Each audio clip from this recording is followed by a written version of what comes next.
Is Toronto in a housing bubble? Is it about to burst? Well, it's a question I get asked a lot. And in this video, we'll explore what the experts say, and I'll also give you my opinion. And make sure you stay until the end, because I'm going to tell you exactly why I decided to buy a home in Toronto recently, despite this potential looming bubble. So, let's get to it.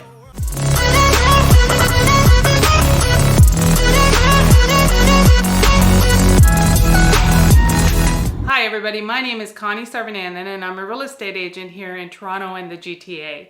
If this is your first time to the channel, please like and subscribe and make sure you hit that little bell button so you know every time there's a new video. We help clients from all over the world and we absolutely love it. So if you have any questions about Toronto, the GTA, and any sort of real estate questions, please reach out to us. Call, text, email, or WhatsApp, and we'll make sure we take care of you. Okay, so let's look at what the experts say. And the first place we're going to go to is Moody's Analytics. So Moody's is the huge credit rating agency, and their analytics group recently released a Canadian real estate market report. And what that report was reporting on was how is Canadian real estate looking versus trending over previous years. And what they said is we are completely overvalued in Canada versus previous years trending. And they said that there's some markets in Canada that are 90% over the trending in previous years. So those markets, the 90% plus would be markets like St. Catharines, Niagara. 80% plus would be markets like Peterborough. So what did they say for Toronto? They said Toronto is 40% above previous year's trending. So what does that mean? Does Moody's think, oh my gosh, they are 40% above trending and there is going to be a huge crash? Actually, no. What Moody's is saying is that they are predicting for the next 2 years that there's going to be no growth. So we're going to hit the peak of the prices this year, and then for the next couple of years, they are expecting the prices to remain flat. Now, the interesting thing about that is Moody's basing that off of some assumptions that they're making about the market. Obviously, there could be things that are going to affect that assumptions. So, for example, COVID was something none of us predicted, and so it totally rocked the real estate world, and it was not something that anybody could ever predict. So, again, Moody's is basing this off of the assumptions that they know. And one of those assumptions is that interest rates will rise in 2022. And that is pretty well accepted across the board.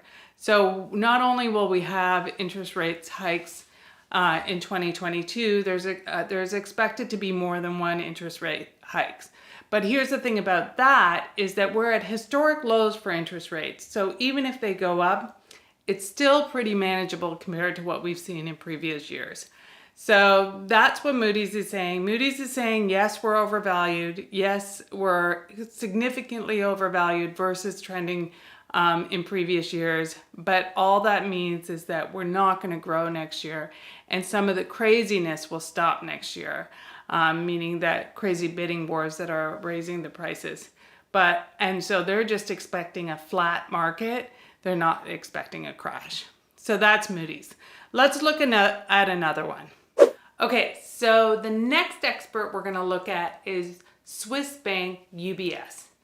Every year, UBS does a global real estate bubble index. Yep, they do.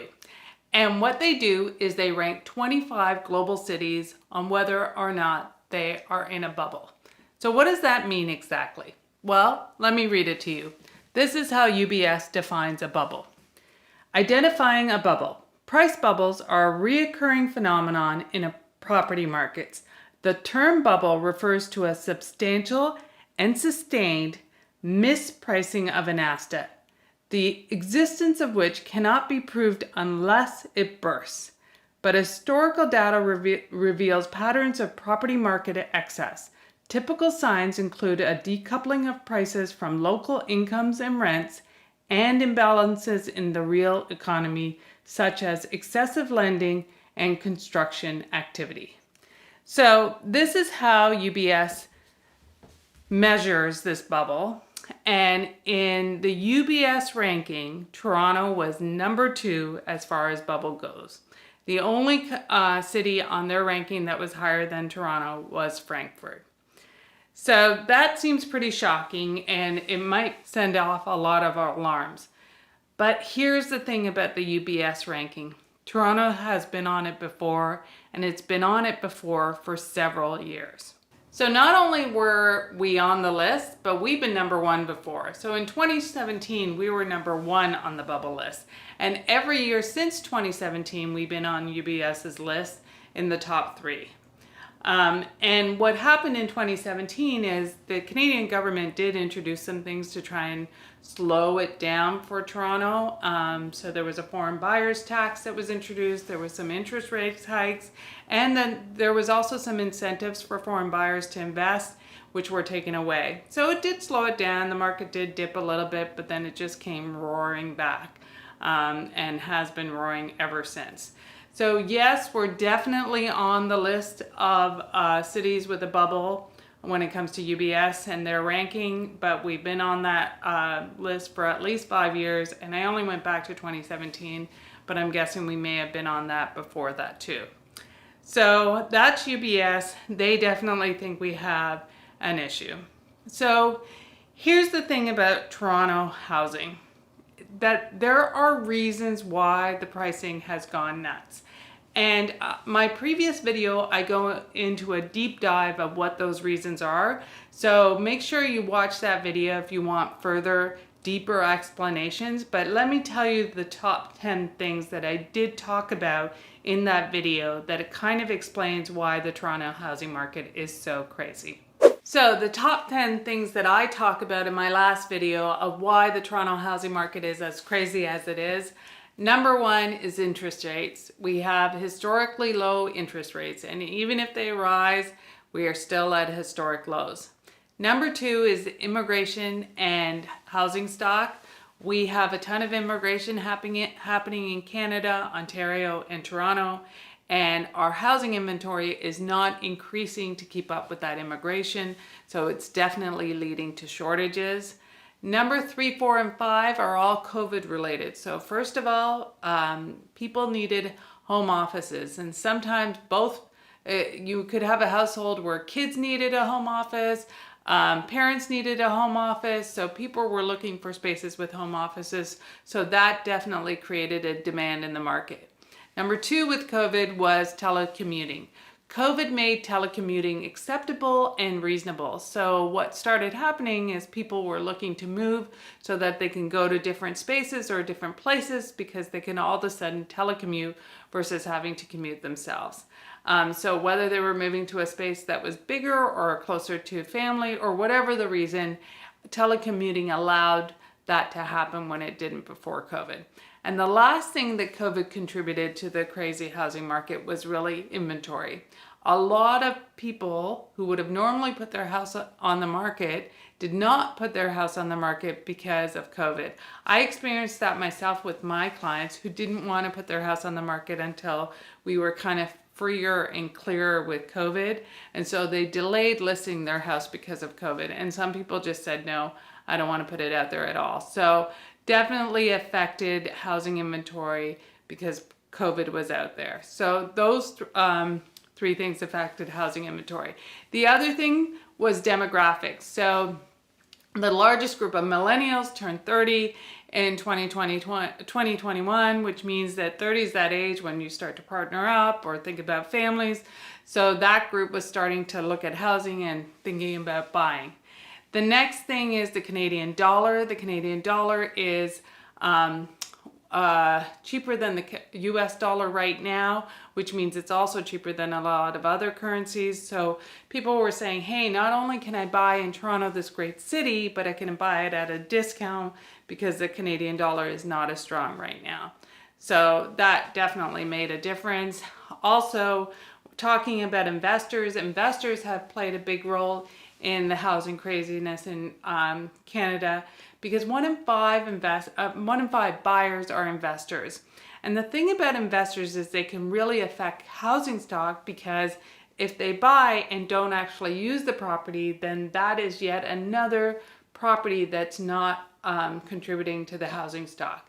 And so which causes shortfalls, and whether that be buying or rentals, and so again contributes to low inventory. Next on the list is money laundering. Now, I'm not an expert on this, but basically housing does lend itself to criminal activities because of the dollars involved.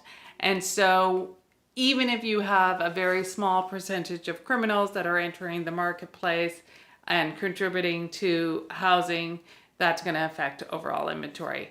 And then the last thing about the crazy Toronto housing market, and the biggest contributor I think is really Toronto is a highly desirable city.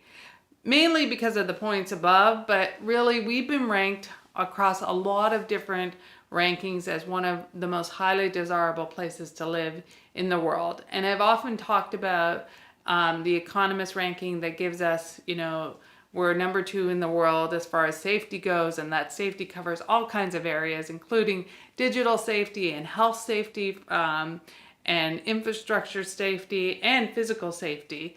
But overall, Canada continues to be a highly desirable place. And so with all those reasons, that kind of explains why the housing market is the way it is. It also explains why a lot of people believe that we are overinflated price-wise, and why, we could possibly be in bubble territory. But when you talk about bubbles, a lot of times with bubbles, you can't explain it. Well, these are some of the reasons, and there are others as well. So what does all of this mean? Does it mean that there's a bubble and is it going to burst? I don't know. I don't think anybody knows. But I think everybody agrees that the Toronto housing market has accelerated significantly.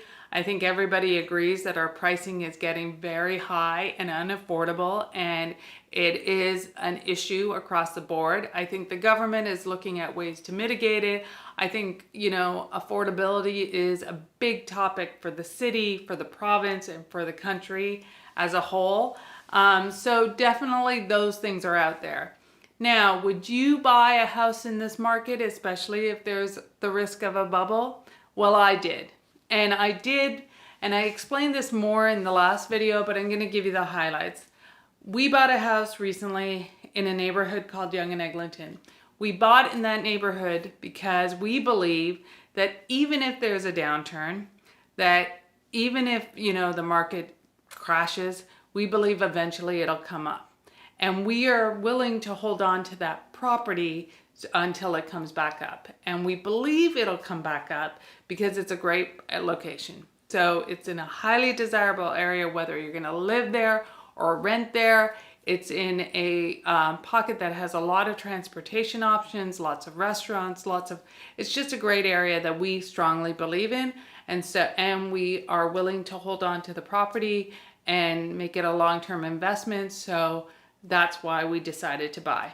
And my personal reason for buying it was that I also want to live in that area eventually. And so I didn't want to be left out of that market if it continued to appreciate, because the strong areas are appreciating even faster. So that was something that I wanted to avoid. And so I looked at the risk and reward and decided to go ahead with that. And that's what you have to do. You have to decide what is your risk, what is your reward, and what is your intention with any property you're looking at in Toronto, and what is your long-term plan. And remember, I've said this before, even though the average price in Toronto is over $1 million, there are places that you can get for $500,000. They are condos, but there's some great places downtown, and the size of your condo will depend on where you buy, and it can be bigger, especially as you move out of the downtown core. So there are options in Toronto that are under that $1 million. When we say $1 million is an average price point in Toronto, that's for all housing. And remember, we have some very expensive houses in Toronto and some very expensive areas in Toronto that are bringing up that whole average. So that's it. Thank you for watching. I hope you found this video helpful, and if you did, please like and subscribe. It would really help me out. And if you have any questions, good or bad, if you agree or disagree, I would love to hear it. So please comment below. Again, my name is Connie Sarvanandan. I'm a real estate agent here in Toronto. And if you have any real estate questions, please reach out to us. Call, text, email, or WhatsApp, and we'll be sure to take care of you.